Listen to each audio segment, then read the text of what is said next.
الحمد لله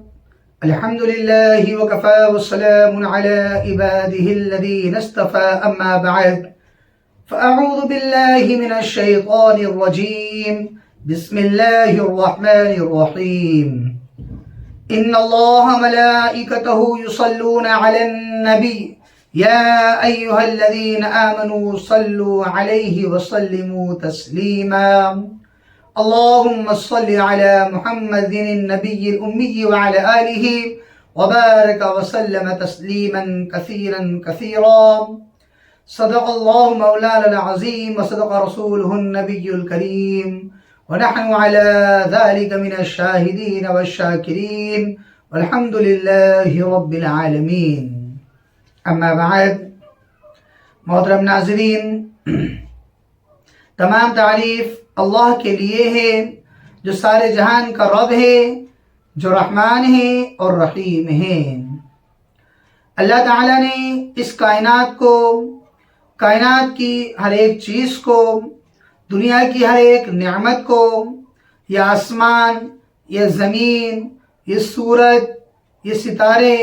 یہ چاند، یہ ہوا کا چلنا، یہ روشنی کا آنا، یہ دھوپ کا نکلنا، پانی کا برسنا، یہ تمام کے تمام نعمتیں، یہ تمام کے تمام چیزیں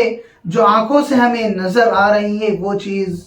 اور وہ چیزیں جو ہماری آنکھوں سے اوجھل ہے، ہم اپنی ظاہری آنکھوں سے نہیں دیکھ رہے ہیں، وہ تمام چیزوں کو اللہ رب العزت نے جناب آقا محمد مصطفیٰ صلی اللہ علیہ وسلم کے صدقے میں پیدا فرمایا ہے۔ میری اور آپ کی تخلیق اللہ کے نبی کے صدقے میں ہے، ایک کائنات کا وجود اللہ کے نبی کے صدقے میں ہے، تمام نبیوں کو نبوت، تمام رسولوں کو رسالت اللہ کے نبی کے صدقے میں ہے،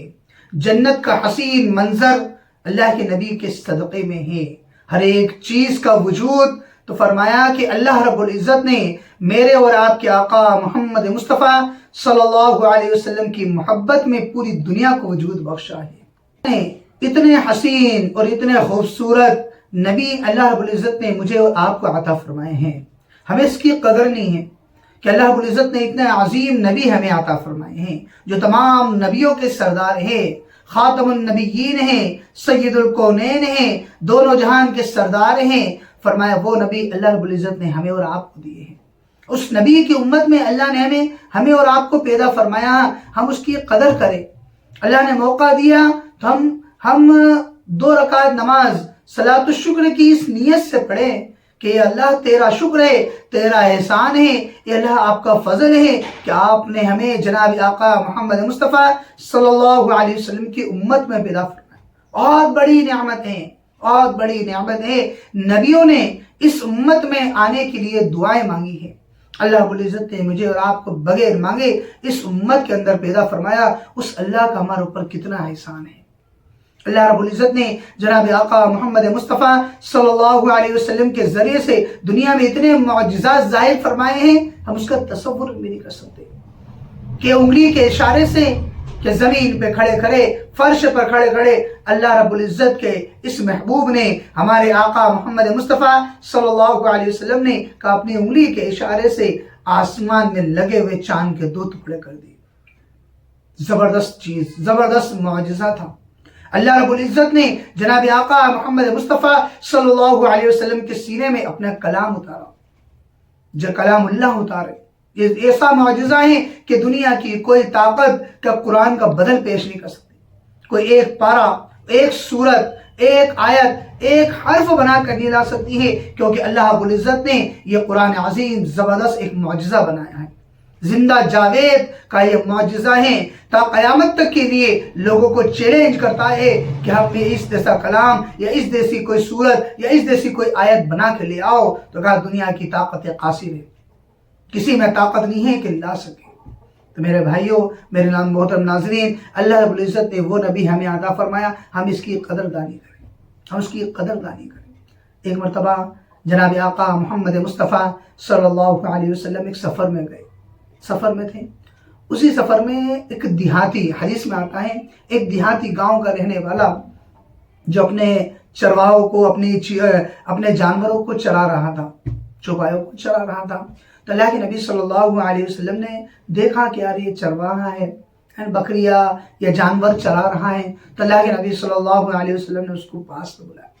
وہ آیا تو جناب آقا نے پوچھا کہ اس آدمی سے کہا کہ بھائی آپ کا کہاں کا ارادہ ہے، آپ کہاں جا رہے ہو؟ تو اس نے کہا کہ بھائی میں اپنے گھر جا رہا ہوں۔ اللہ اکبر۔ تو اللہ کے نبی صلی اللہ علیہ وسلم، سبحان اللہ، قربان جائے ایسی شخصیت پر کہ اللہ کے نبی صلی اللہ علیہ وسلم نے فرمایا بھائی تو اپنے گھر جا رہا ہے تو ایسا کر کہ گھر جانے سے پہلے ایک بھلائی کی چیز میں تجھے دیتا ہوں، لیتے جا۔ تو اس آدمی نے کہا بھائی بتائیے۔ اس دیہاتی نے کہا کون سی چیز ہے؟ تو جناب آقا محمد مصطفیٰ صلی اللہ علیہ وسلم نے اسے شہادت کا کلمہ سنایا کہ تشہد ان لا الہ الا اللہ وحدہ لا شریک لہ وان محمدا عبدہ ورسولہ، کہ تو اس بات کی شہادت دے دے کہ اللہ ایک ہے، اللہ کے سوا کوئی عبادت کے لائق نہیں، وہ تنہا ہے، اس کا کوئی ساری نہیں، محمد صلی اللہ علیہ وسلم اس کے بندے اور رسول ہیں۔ تو اس بات کی گواہی دے۔ یہ کلمہ اللہ کے نبی صلی اللہ علیہ وسلم کو کہا کہ تو گھر جا رہا ہے تو خالی ہاتھ نہ جا، ایک اچھی چیز اپنے ساتھ لے کے جا۔ گاؤں کا رہنے والا تھا۔ اس دیہاتی نے کہا کہ اس کی بات کی گواہی کے لیے آپ کے پاس کوئی گواہ موجود ہے کہ اللہ ایک ہے اور آپ اللہ کے رسول ہو؟ اس کے لیے کوئی گواہ موجود ہے آپ کے پاس؟ تو آپ صلی اللہ علیہ وسلم نے اسی وادی کے دور ایک درخت لگا ہوا تھا، اللہ کے نبی صلی اللہ علیہ وسلم نے اس درخت کو آواز دی تو وہ درخت جو زمین میں اپنے جڑوں کے ساتھ لگا ہوا تھا وہ زمین سے اکھڑا، بالکل اکھڑ گیا اور چلتا ہوا اللہ کے نبی صلی اللہ علیہ وسلم کے پاس میں آیا۔ وہ دیہاتی جس نے سوال کرا کہ اللہ کے نبی صلی اللہ علیہ وسلم آپ اللہ کے رسول ہو، اللہ ایک ہے، اس کی گواہی کے لیے کوئی آپ کے پاس موجود ہے؟ تو اللہ کے نبی نے اس درخت کو بلایا، وہ درخت زمین سے اکھڑ کر اللہ کے نبی کے پاس آ کر فرمایا کہ اللہ کے نبی صلی اللہ علیہ وسلم فرمایا کہ بتا میں کون ہوں؟ تو کہا اس نے 3 مرتبہ اس بات کی گواہی دی کہ آپ اللہ کے رسول ہیں، آپ اللہ کے بندے ہیں، اللہ ایک ہے۔ اس درخت نے، بے جان چیز نے، ہے نا، اس کو اللہ رب العزت نے گویائی عطا فرمائی۔ وہ دیہاتی اپنے کان سے سن رہا ہے کہ یہ گواہی دے رہا ہے کہ یہ اللہ کے نبی کے رسول ہے، یہ اللہ کے نبی صلی اللہ علیہ وسلم کا معجزہ۔ 3 مرتبہ گواہی دی، وہ درخت واپس پلٹا اور جس جگہ سے وہ کھڑ کے آیا تھا اسی جگہ جا کر واپس لگ گیا، جیسا پہلے تھا ویسے ہی ہو گیا۔ سرکار دو عالم صلی اللہ علیہ وسلم کا یہ معجزہ جب اس دیہاتی نے دیکھا تو بے ساختہ اس نے کلمہ پڑھ دیا، اللہ کے نبی صلی اللہ علیہ وسلم کی نبوت کی، آپ صلی اللہ علیہ وسلم کی رسالت کی اس نے گواہی دی اور فرمایا کہ میں جاتا ہوں اپنے گاؤں، اپنے علاقے میں جاتا ہوں اور اپنے گاؤں والوں کو، اپنے علاقے والوں کو جا کر اس بات کو بتاؤں گا، اگر وہ مان لیتے ہیں تو میں آپ کے پاس لا کر ان کو بھی ایمان میں داخل کر دیتا ہوں، اگر وہ نہیں مانتے ہیں تو کہا میں تو آپ کے اوپر ایمان لے آیا، میں واپس آپ کے پاس آ کے آپ کی خدمت میں آ جاؤں گا۔ اللہ کے نبی صلی اللہ علیہ وسلم کا مرید بن گیا، آپ صلی اللہ علیہ وسلم کا غلام بن گیا، کیونکہ ہمارے آقا کے اخلاق ایسے تھے۔ اللہ رب العزت نے وہ چیزیں عطا فرمائی تھی جس کا ہم تصور نہیں کر سکتے۔ تو اللہ کے نبی صلی اللہ علیہ وسلم کا ایک عظیم معجزہ کہ ایک درخت نے آپ صلی اللہ علیہ وسلم کی آ کر گواہی دی۔ ہم تو جاندار ہیں، اللہ رب العزت نے ہمیں اور آپ کو انسان بنایا، اللہ رب العزت نے اپنا نائب بنایا ہے، جناب آقا کی امت میں پیدا فرمایا ہے۔ ہمارا فریضہ بنتا ہے کہ ہم اس نبی کی دعوت کو پھیلائیں، اس نبی کے کام کو کریں۔ ہم اپنی زبانوں میں دنیا کی ہر باتیں لاتے ہیں، ہم اپنی زبانوں سے اللہ رب العزت کی گواہی دے کہ اللہ آپ ایک ہیں۔ جناب آقا محمد مصطفیٰ صلی اللہ علیہ وسلم کو اپنا رسول ماننا ہے تو کہا اس کے لیے کام کرنا پڑے گا، ان کی سنتوں کو زندہ کرنا پڑے گا، دین کے کاموں کو کرنا پڑے گا۔ جس کام کا اللہ کے نبی نے کرنے کو کہا ہے وہ کام ہمیں کرنا ہے، اور جس کام سے روکنے کو کہا ہے کیا وہ رک جانا ہے۔ یہی تو ہے رب چاہی زندگی۔ وہ جو بندہ رب چاہے زندگی پہ گزرے گا وہ اللہ رب العزت اللہ کے نبی صلی اللہ علیہ وسلم کو اسے چہیدہ بنا دے گا، اور جسے اللہ کے نبی صلی اللہ علیہ وسلم اپنا چہیدہ بنا لیں گے تو میرے بھائیو قبر کی زندگی بھی اس کے لیے آسان ہو جائے گی، حشر کے میدان میں بھی اللہ کا عرش کا سایہ مل جائے گا۔ اور جب کل قیامت میں حشر کا میدان ہوگا، لوگ تڑپ رہیں گے، پیاس کی شدت ہوگی، نفسی نفسی کا عالم ہوگا، ایسے موقع پر میرے آقا محمد مصطفیٰ صلی اللہ علیہ وسلم پیاسے لوگوں کو اپنے مبارک ہاتھوں سے جام کوثر پلا رہے ہوں گے۔ تو دنیا میں اگر ہم نے نبی کے کام کو زندہ کیا ہوگا، نبی کی سنتوں کو زندہ کیا ہوگا، نبی کے کام پر اور نبی کی باتوں پر چلے ہوں گے، تو کل قیامت کے دن حشر کے میدان میں جس وقت ہم پیاس سے تڑپ رہے ہوں گے، ہمارے آقا اپنے مبارک ہاتھوں سے ہمیں اور آپ کو جام کوثر پلائیں گے۔ اللہ رب العزت ہم سب کو دنیا میں بھی سنت رسول کے ساتھ زندگی گزارنے والا بنائے، اور موت تک ایمان کے ساتھ اور آخرت پر ایمان رکھنے والا بنائے۔ آمین یا رب العالمین۔